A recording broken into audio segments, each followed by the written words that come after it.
Hey guys, welcome back. Houston Math Prep here. In this video, we're going to take a look at the properties of exponents as they apply to the set of whole numbers.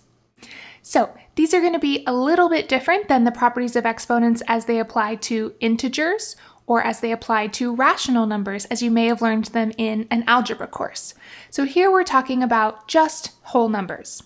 So let's start with the question, what is an exponential expression? Exponents describe repeated multiplication.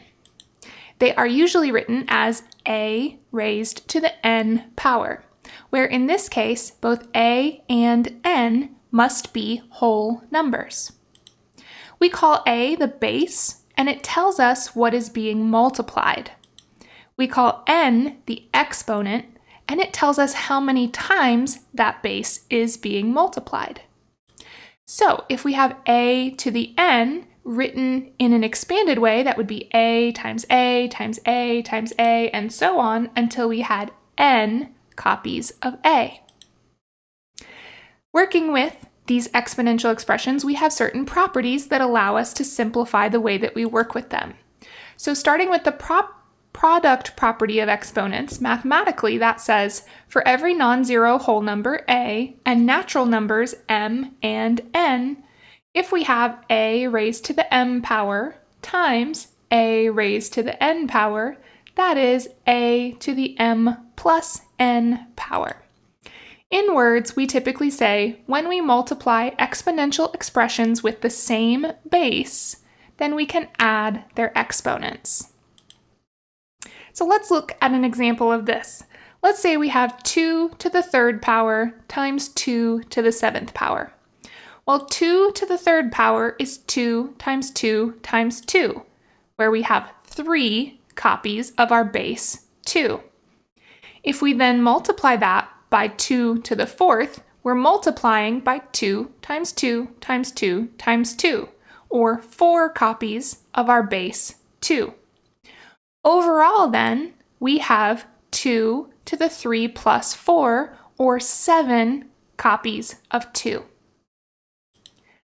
Our next property of exponents for whole numbers is the power property of exponents. This concerns us with when we raise an exponential expression to another exponent. So mathematically, for every whole number a and natural numbers m and n, a to the m power raised to the n power is equal to a to the m times n power. In words, we can say when we raise an exponential expression to another power, we multiply the exponents. So let's take a look at 3 to the 2 power raised to the 4 power. Now 3 to the 2 can be written as 3 times 3, right? Or we have 2 copies of 3. That 4 power tells us we need 4 copies of that. So there we go. We have 4 copies of 3 times 3. So if we think about counting up the powers of 3 that we have there, we have 8 3s, or 3 to the 2 times 4, 3 to the 8th power. Now, before we can continue, we need to define what happens if we raise a whole number a to the 0 power. Well, mathematically, we have for every natural number a, remember, natural numbers are the whole numbers except for the number 0, then a to the 0 is 1. So in words, we can say any natural number raised to the 0 power is equal to 1. Now, why did we have to limit that to natural numbers? Why can't we say any whole number raised to the 0 power is 1? Well, that is because actually 0 raised to the 0 power is not 1. In fact, it's considered undefined. All right, this brings us to our next property of exponents, which actually has to do with division. This is the quotient property of exponents. Mathematically, it says for every whole number a and natural numbers m and n, where m is bigger than n. Now that's important here, okay? The highest power has to be in the top. Then we have a to the m divided by a to the m is equal to a to the m minus n. The stipulation about m needing to be greater than n comes from the fact that, remember, with whole numbers, subtraction is only defined for m larger than n. In words, we would typically say, when we divide two expressions with like bases, we subtract their exponents.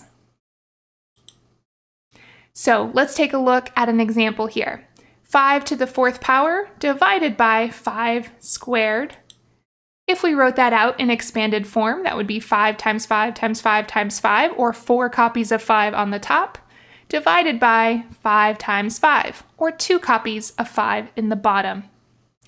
Now, if we matched up those copies of 5, we could place 2 of the top copies over the bottom copies, and that would leave us with 2 separate copies. We know that any number divided by itself, or in this case 5 divided by 5, is 1. So we would have 1 times 5 times 5. And of course, any number times 1 is just itself, so this just simplifies to 5 times 5, which is 5 squared, or 5 to the 4 minus 2. So we can see that we can simplify that quotient by subtracting the exponents.